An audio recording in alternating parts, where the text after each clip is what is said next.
Guys Barasat প্ল্যাটফর্মে এখন দাঁড়িয়ে আছি ট্রেনের অপেক্ষায়।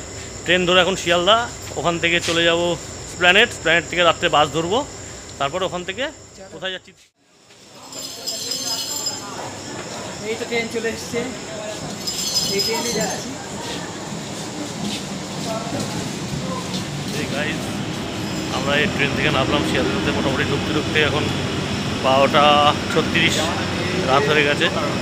এখন এখান থেকে ওলা বা ট্যাক্সি ধরে স্প্ল্যানেড যাব, ওখান থেকে বাস ধরে ডেস্টিনেশন।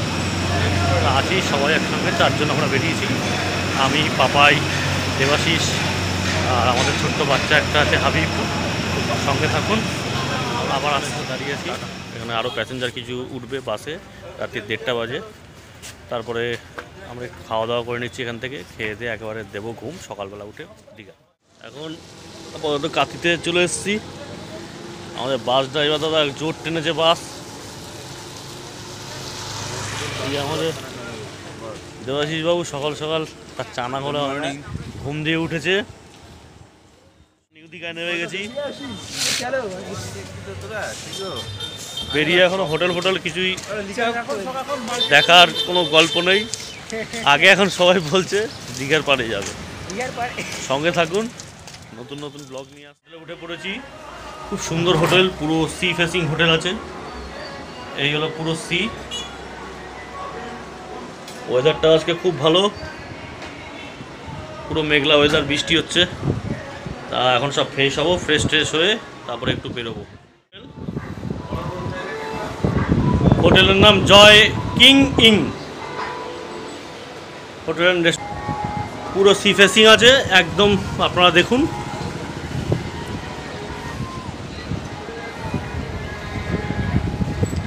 রেটও রিজনেবল, যাদের দরকার হয় ইনবক্স করবেন, আপনাদের রেটটা জানিয়ে দেওয়া হবে। ছোট ফ্রিজের ব্যবস্থা আছে, টিভি আছে,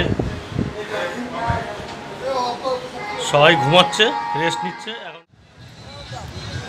এই হলো ফুল উদয়পুর বীচটা,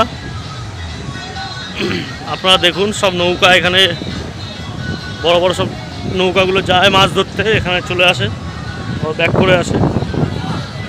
এখানে বসে জামা কাপড় রেখে পুরোপুরি একেবারে স্নান করার ব্যবস্থা আছে। যে বিল্ডিংটা দেখছেন জয়রাম, এই হোটেলটা আমাদের।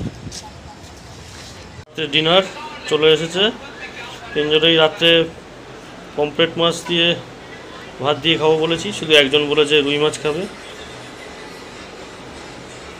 ভাত, ডাল, ভাজা, একটা তরকারি দিয়েছে, আর রুই মাছ আর পমফ্রেট মাছ। গাইস রাত এখন 1:15, এক ফোঁটা ঘুম আসছে না, প্রচুর পরিমাণে হাওয়া। এই বারান্দায় বসে রয়েছি, বুঝতেই পারছেন বারান্দায় এত হাওয়া দিচ্ছে, চোখ জুড়িয়ে যাচ্ছে। তো এতক্ষণ ঘুমানো হয়ে গেছে বলে এখন ঘুমটা আসছে না। আর 2 জন ঘুমাচ্ছে, আমি আর আমার সাথে বাচ্চা বসে রয়েছে। গল্প করছি, ইচ্ছা করছে বিচের ধারে গিয়ে বসে একটুখানি, ইচ্ছা করছে ওখানে গিয়ে বসে হাওয়া খেতে, কিন্তু কী করবো বলুন, এখানে রুলস আছে, হোটেল থেকে বেরোনো যাবে না, বারান্দায় বসে হাওয়া খাচ্ছি। টাটা, আজকের মতো এতটাই, গুড নাইট।